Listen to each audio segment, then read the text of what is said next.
क्या हो अगर मैं कहूं कि इस पूरे ब्रह्मांड के पास ना अपना एक बहुत बड़ा और अदृश्य बैंक अकाउंट है, जहां हमारी हर वो नाकामी या हर वो दिन जब हमने टूट कर मेहनत की लेकिन कोई फल नहीं मिला, वो सब असल में एक जगह जमा हो रहा है। हाँ हाँ, ये तो एक बहुत ही हमारी सोच को पलटने वाला विचार है।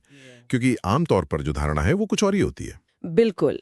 और क्या हो अगर वो सारा का सारा पुराना निवेश ना एक बहुत बड़े कॉस्मिक इंटरेस्ट या ईश्वरीय ब्याज के साथ हमें वापस मिलने वाला हो। और सबसे हैरानी की बात तो ये है कि इस ब्रह्मांडीय तिजोरी को खोलने के लिए किसी हिमालय की गुफा में जाने की बिल्कुल जरूरत नहीं है। सही कहा।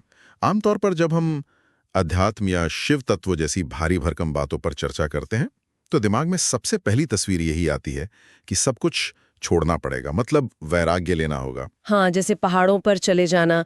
बचपन से हमने तो यही सुना है ना कि इंसान या तो अमीर हो सकता है या फिर एक संत हो सकता है। दोनों चीजें एक साथ होना तो नामुमकिन सा लगता है। लेकिन आज हम जिस स्रोत की गहरी पड़ताल कर रहे हैं वो इस पूरी धारणा को ही चुनौती देता है। बिल्कुल। आज हम एक बहुत ही दिलचस्प गहन विश्लेषण कर रहे हैं। हमारे पास शिवा पथ नाम के एक YouTube चैनल का एक बेहद रहस्यमयी वीडियो है, जिसका शीर्षक है महादेव का गुप्त संदेश। और हमारा मिशन इस पूरी चर्चा में यही है कि हम इस स्रोत के भीतर जो गहरे रूपक और दर्शन छिपे हैं ना, उन्हें डिकोड करें। हम ये समझेंगे कि ये ऊर्जा इंसान के भीतर क्या और कैसे बदलाव लाती है। तो चलिए इस रहस्यमय यात्रा के बिल्कुल शुरुआती बिंदु से शुरू करते हैं। स्रोत के अनुसार ना सब कुछ घर की दहलीज से शुरू होता है, और ये कोई रोजमर्रा वाली आहट नहीं है। हाँ, स्रोत में वर्णन है कि स्वयं महादेव द्वारा भेजी गई त्रिशूल की एक ज्योति इंसान के भाग्य के द्वार पर आकर खड़ी हो गई है। और वो दहलीज अब सिर्फ ईंट और पत्थर की नहीं रही, बल्कि वो एक पोर्टल बन गई है। जब मैंने इसे पढ़ा था ना, तो मुझे लगा कि ये एक बहुत ही गहरा मनोवैज्ञानिक रूपक है।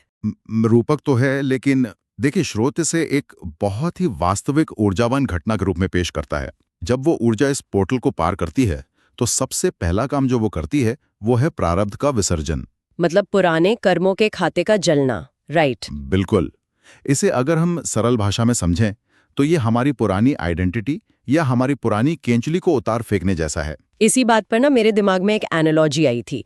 मैं सोच रही थी कि ये ऊर्जा किसी स्मार्टफोन या कंप्यूटर के एक बहुत ही हैवी ऑपरेटिंग सॉफ्टवेयर अपडेट की तरह है। हाँ, ये एक बहुत ही सटीक तुलना है ना? मतलब जैसे एक नया अपडेट पुरानी और करप्ट हो चुकी फाइलों या बग्स को पूरी तरह से डिलीट कर देता है, ठीक वैसे ही ये ऊर्जा उन पुराने घावों और डरों को डिलीट कर रही है। लेकिन यहाँ स्रोत एक ऐसा दावा करता है जिसने मुझे सच में सोचने पर मजबूर कर दिया। आप उस कर्मलिपि वाले हिस्से की बात कर रही हैं ना? हाँ, वही। स्रोत कहता है कि विज्ञान जिसे डीएनए कहता है, महादेव उसे कर्मलिपि कहते हैं, और वो अपने डमरू के नाद से इसे फिर से लिख रहे हैं। तो क्या स्रोत सच में ये दावा कर रहा है कि हमारा बायोलॉजिकल स्ट्रक्चर बदल रहा है? देखिए, ये इस पूरे स्रोत का सबसे विवादास्पद और साथ ही सबसे गहरा बिंदु है। तो क्या हमारे जीन्स में कोई म्यूटेशन हो रहा है? क्योंकि एक रूपक के तौर पे तो ये सुनने में बहुत अच्छा लगता है, पर विज्ञान के नजरिए से सीधे डीएनए का बदलना एक बहुत बड़ा दावा है। ये एक बहुत ही वाजिब सवाल है। अगर हम इसे आधुनिक विज्ञान और प्राचीन दर्शन को जोड़ने वाले पुल के रूप में देखें तो आज एपिजेनेटिक्स नाम की एक पूरी वैज्ञानिक शाखा है। एपिजेनेटिक्स। हाँ, ये शाखा बताती है कि हमारे अनुभव या हमारे पूर्वजों के डर केवल हमारे दिमाग में नहीं रहते, वो सेल्यूलर मेमोरी यानी कोशिकाओं की स्मृति में जाकर स्टोर हो जाते हैं। अच्छा, तो जब स्रोत डमरू के नाद से डीएनए के बदलने की बात करता है तो उसका मतलब उस गहरी सेल्यूलर मेमोरी का साफ होना है। बिल्कुल। उस खास फ्रीक्वेंसी या ध्वनि तरंग से पीढ़ियों का वो ट्रॉमा कट रहा है। इसीलिए स्रोत सांपों की केंचुली का उदाहरण देता है। सांप केवल ऊपर की धूल नहीं झाड़ता, वो अपनी पूरी त्वचा उतार फेंकता है। समझ गई। मतलब ये कोई ऊपर से बैंडेड लगाने वाला काम नहीं है, बल्कि एक गहरी बायोलॉजिकल और मनोवैज्ञानिक सर्जरी है। व्यक्ति के भीतर छिपे पुराने रावण का वध होना, जो कोई पौराणिक राक्षस नहीं बल्कि हमारा ही संदेह और आलस्य है। सही कहा। और जब ये पुरानी फाइलें डिलीट हो गईं, तो उस खाली स्पेस का क्या होता है? स्रोत के अनुसार तब शरीर के भीतर मौजूद ऊर्जा केंद्र यानी चक्र सक्रिय होने लगते हैं। और सबसे पहले मूलाधार चक्र की कुंडलिनी शक्ति जागती है। पर यहाँ मेरी एक और उलझन है। कैसी उलझन? स्रोत कहता है कि ये शक्ति ना बिना किसी कठिन तपस्या के केवल इस नई ऊर्जा के स्पर्श मात्र से जाग रही है। हमने तो हमेशा यही सुना है कि कुंडलिनी जगाने के लिए योगियों को सालों तक गुफाओं में तपस्या करनी पड़ती है। इसका सारा रहस्य उसी खालीपन में छुपा है जिसके बारे में हमने भी बात की। मूलाधार चक्र दरअसल हमारे अस्तित्व के डर का केंद्र है। मतलब सर्वाइवल इंस्टिंक्ट जिसे हम कहते हैं कि कल क्या होगा या कल क्या खाएंगे। बिल्कुल वही।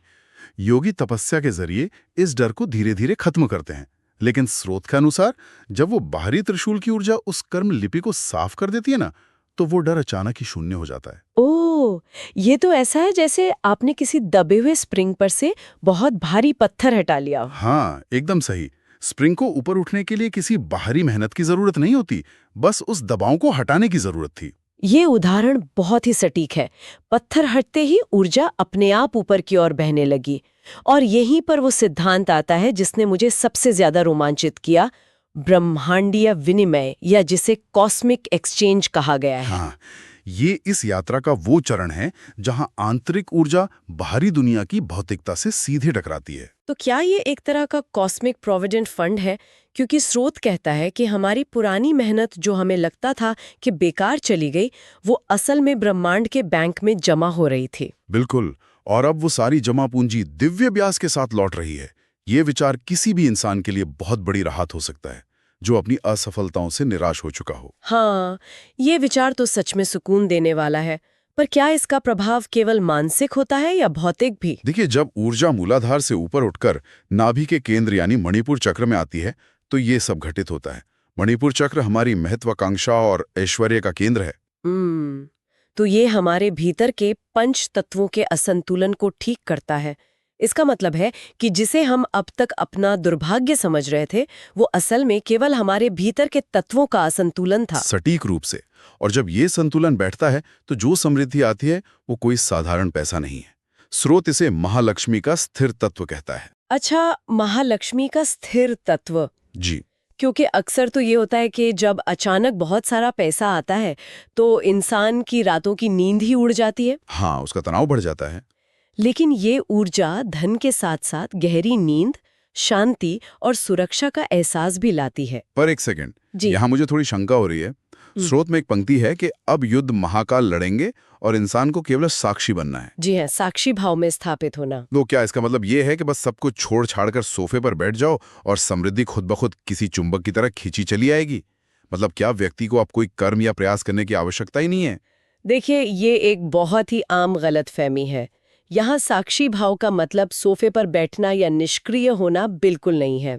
इसे अगर हम मनोविज्ञान की भाषा में समझें तो ये एक फ्लो स्टेट है। फ्लो स्टेट मतलब वो स्थिति जहां सब कुछ अपने आप बिना किसी अड़चन के होता हुआ महसूस होता है। बिल्कुल, व्यक्ति अभी भी व्यापार करेगा, अपनी नौकरी करेगा और रचनात्मक कार्य करेगा, बल्कि स्रोत कहता है कि उसके काम में एक नई चमक आ जाएगी।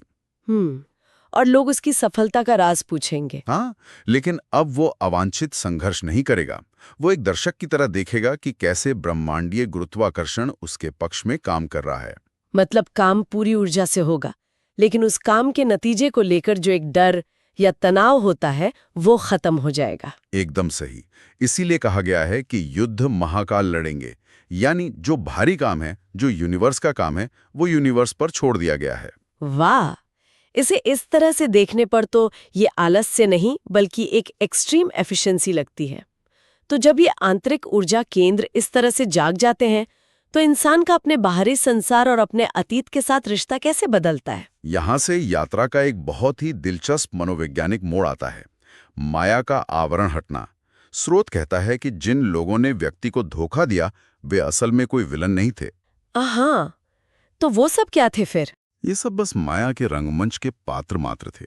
ये तो बहुत ही मुश्किल विचार है ना। मतलब अगर किसी ने सच में बहुत बुरा किया है तो उसे सिर्फ एक पात्र मान लेना और आसानी से माफ कर देना तो बिल्कुल आसान नहीं है। आसान तो नहीं है, लेकिन स्रोत यहाँ बहुत स्पष्ट है। वो कहता है कि हर दुख और हर वो इंसान जिसने आपको तोड़ा वो असल में आपकी आध्यात्मिक प्रगति के लिए खाद का काम कर रहा था। मतलब एक फर्टिलाइजर की तरह, जिसके बिना ये नई ऊर्जा का पौधा पनप ही नहीं सकता था। और यहीं पे ना स्रोत उस टाइम मशीन का रूपक इस्तेमाल करता है। हाँ, कि ऊर्जा एक टाइम मशीन की तरह काल चक्र में पीछे जाती है और उन पुराने अपराध बोध की गांठों को खोलती है। मुझे ये बहुत ही सुंदर लगा कि कैसे वर्तमान की ऊर्जा अतीत के कर्मों के प्रभाव को धो सकती है।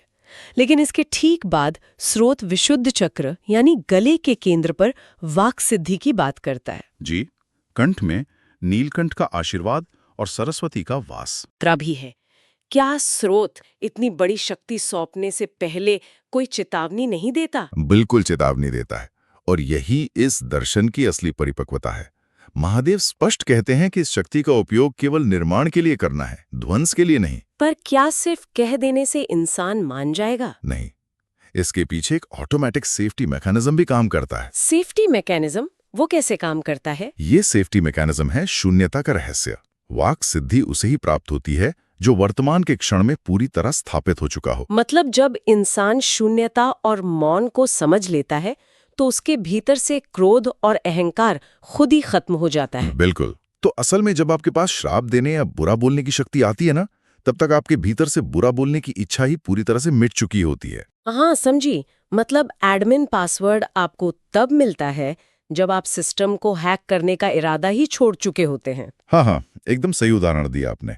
व्यक्ति अवांछित शब्द बोलता ही नहीं है, उसके मौन में ही इतनी अपार शक्ति आ जाती है कि सामने वाला उसकी उपस्थिति मात्र से प्रभावित हो जाता है। ये सच में एक बहुत ही पावरफुल एवोल्यूशन है। और भौतिक समृद्धि और वाक सिद्धि प्राप्त करने के बाद इस आध्यात्मिक यात्रा का अंतिम पड़ाव क्या होता है? अंतिम पड़ाव है सहस्रार चक्र और रुद्र ग्रंथि का खुलना, और फिर अहम ब्रह्मास्मि की स्थिति का अनुभव होना। रुद्र ग्रंथि का खुलना, ये ग्रंथि मतलब कोई गांठ है ना? हाँ, ग्रंथि का मतलब गांठ होता है। ये वो मनोवैज्ञानिक गांठ है जो मैं यानी अहंकार और ब्रह्मांड के बीच एक दीवार बनाकर रखती है। जब ये खुलती है तो साधारण बुद्धि दैवीय बोध में बदल जाती है। तो क्या इसका एहसास शारीरिक होता है या मानसिक? स्रोत के अनुसार ये दोनों हैं। व्यक्ति को ये गहरा एहसास होता है कि उसका घर अब महादेव का मंदिर बन चुका है, और वो दहलीज जिस पर ऊर्जा आई थी वो अब एक शक्तिपीठ बन गई है। और ये अहम ब्रह्मास्मि का अनुभव, ये तो सच में रोंगटे खड़े कर देने वाला विचार है। बिल्कुल। इसका मतलब है कि व्यक्ति अब केवल महादेव का अंश नहीं है, बल्कि वो साक्षात उनका ही विस्तार बन गया है। मतलब जो व्यक्ति शुरुआत में इस ऊर्जा को पुकार रहा था, जो दुनिया से कुछ मांग रहा था, अब वो स्वयं दाता बन गया है। मांगने वाला अब देने वाला बन जाता है। उसे अब बाहरी दुनिया से किसी सुरक्षा की आवश्यकता नहीं होती, क्योंकि स्वयं काल भैरव उसके द्वारपाल बन चुके हैं। लेकिन मुझे ना यहाँ एक बहुत बड़ा विरोधाभास नजर आता है, एक बहुत बड़ा पैराडॉक्स। कैसा विरोधाभास? स्रोत कहता है कि व्यक्ति संसार का सबसे धनी व्यक्ति होगा, लेकिन उसका मन एक सन्यासी की भांति निर्लिप्त रहेगा। मतलब संसार के बीचों बीच रहते हुए भी संसार से बिल्कुल अछूता। ये एक साथ कैसे संभव है? एक तरफ इतनी वेल्थ और दूसरी तरफ पूर्ण विरक्ति। स्रोत बताता है कि जब इंसान का व्यक्तिगत अहंकार इस प्रलय अग्नि में भस्म हो जाता है ना, तो जो अथाह धन उसके पास आता है वो विलासिता के लिए नहीं होता। तो वो जन कल्याण के लिए होता है। बिल्कुल। इसे स्रोत में लक्ष्मी नारायण के मिलन का प्रतीक कहा गया है। धन जब चेतना से जुड़ता है तो वो बंधन नहीं बल्कि मुक्ति का साधन बन जाता है। मतलब आप उस पैसे को होल्ड करके नहीं बैठे हैं, आप केवल एक माध्यम बन गए हैं जिसके जरिए वो यूनिवर्स की भलाई के लिए बह रहा है। ठीक कहा। और इसी अवस्था को स्रोत एक बहुत ही खूबसूरत रूपक से समझाता है कि इंसान के भीतर हजारों सूर्य एक साथ चमकते हैं, पर उनकी कोई तपन नहीं होती, केवल एक शीतल प्रकाश होता है। वाह! अगर हम इसे साइकोलॉजी की भाषा में कहें तो क्या ये एक परम स्पष्टता या अल्टीमेट क्लैरिटी है, जहां फोकस तो लेजर जैसा है लेकिन स्ट्रेस बिल्कुल जीरो है? बिल्कुल सही। अहंकार की गर्मी जा चुकी है, इसलिए कोई तपन नहीं है।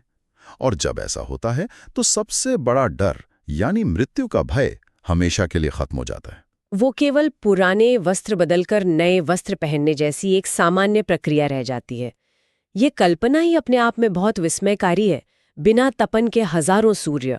हाँ, ये पूरी यात्रा एक डरे हुए इंसान के घर की दहलीज से शुरू होकर उसके स्वयं ब्रह्मांड का रूप बन जाने तक किसी की भी सोच को जड़ से बदल सकती है। यह दिखाती है कि बदलाव के लिए हमेशा बाहर की चीजें नहीं बदलनी पड़ती, कभी-कभी बस अपनी चेतना का सॉफ्टवेयर अपडेट करना होता है। और ये भी स्पष्ट करती है कि जब हम अपने भीतर के रावण को मिटने देते हैं, तभी सच्ची ऊर्जा काम करना शुरू करती है। बिल्कुल। तो इस पूरी गहन चर्चा के समापन पर मैं स्रोत के उस विचार पर वापस आना चाहूंगी जिसने इस पूरी प्रक्रिया की नींव रखी। स्रोत में कहा गया है कि जिसे ये दुनिया अभाव या खालीपन समझती है, असल में वही पूर्णता का एकमात्र द्वार है। हाँ, जिसे शून्यता का रहस्य कहा गया है, क्योंकि जब तक हमारा दिमाग पहले से ही विचारों और शिकायतों से भरा रहेगा, तब तक उसमें इस ब्रह्मांडीय ऊर्जा के लिए कोई जगह ही नहीं बन सकती। तो शून्यता का मतलब खाली होना नहीं, बल्कि ग्रहणशील होना है। तो इस रहस्यमय यात्रा के अंत में ये स्रोत हमें सोचने पर मजबूर कर देता है। जिस दहलीज से हमने चर्चा की शुरुआत की थी ना, जरा उसके बारे में फिर से सोचिए। एक बहुत ही गहरा सवाल है ये। हाँ, कि अगर जीवन की सबसे बड़ी ऊर्जा हमारे भीतर तभी प्रवेश कर सकती है जब हम अपने मन का शोर बंद करें, तो क्या हम सब आज अपने जीवन में उस पुराने शोर को जाने देने का साहस कर सकते हैं? ये सच में एक विचारोत्तेजक प्रश्न है। बिल्कुल। तो सोचिएगा जरूर कि क्या आपके अपने दरवाजे पर भी इस वक्त कोई नई ऊर्जा दस्तक दे रही है, जिसे बस आपके